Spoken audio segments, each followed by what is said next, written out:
अभी गणेश जी विसर्जन हुए, गणेश जी को जल में विसर्जन किया, तो आपके मन में एक प्रश्न तो खड़ा होगा, आया तो होगा कि गणेश जी के 10 दिन तक बिठाओ, नित्य पूजन करो, ने पाठ करो, ने अर्चना करो, ने 10वें दिन इनके विसर्जन कर दो, और वो भी पानी में कर दो। पानी में विसर्जन करो। तो ये कहां लिखा कि जल में विसर्जन करो?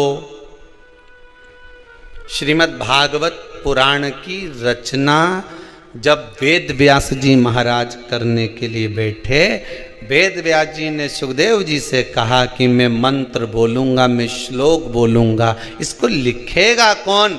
तो सुखदेव जी ने बोला गणेश जी से विनती करो। गणेश जी से कहा कि आप लिखोगे? गणेश जी बोले मैं लिखने को तैयार हूं, पर बोलते बोलते तुम रुक गए तो मैंने भी लिखना छोड़ दूंगा, उसके बाद मैं भागवत को विराम दे दूंगा, मैं आगे नहीं लिखूंगा।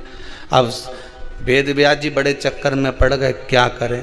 तो गणेश जी से कहा मेरे श्लोकों में कुछ गड़बड़ी हो सकती है, उसमें से गलती को छांटना पड़ेगा, फिर लिखना पड़ेगा।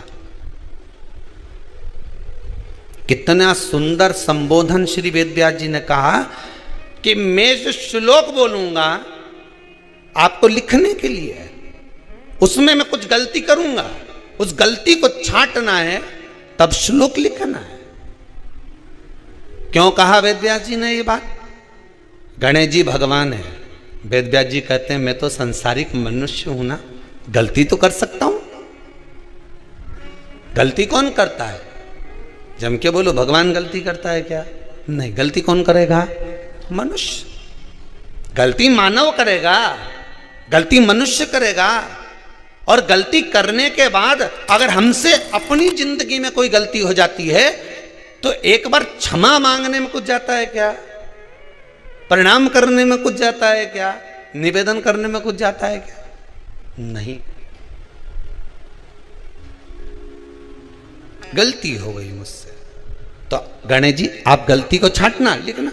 गणेश जी महाराज लिखने बैठ गए, लिखते लिखते लिखते लिखते 10 दिन हो गए गणेश जी महाराज को। शरीर में ताप पड़ने लगा गणेश जी महाराज के।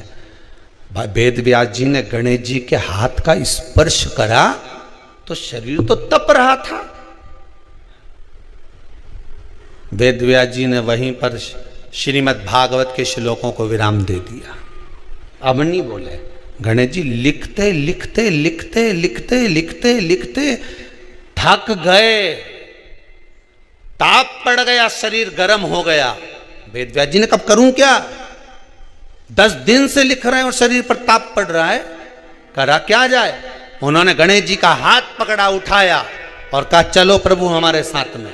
वेद व्यास जी गणेश जी को ले गए और ले जाकर शीतल जल में श्री गणेश जी महाराज को बिठा दिया। गणेश जी को पानी के अंदर उनको विराजमान कर दिया कि अब आप ताप को थोड़ा ठंडा कर लीजिए। शीतल जल में बिठाया। उस दिन से नियम हो गया कि 10 दिन गणेश जी बैठते हैं और फिर उनका विसर्जन होता है पानी के अंदर, जल के अंदर। शरीर का ताप मिट जाए। तो गणेश जी ने वचन दिया है वेद व्यास जी महाराज को, आपने मेरे ताप को मिटाने के लिए मुझे जल में बिठाया है।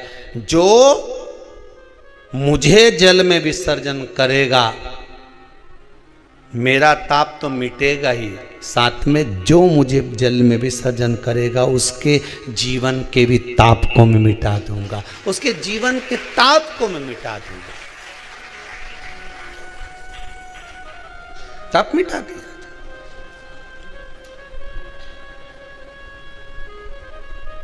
पर करो गणेश जी का विसर्जन, मना नहीं है हो, पर अच्छे से करो रे हो।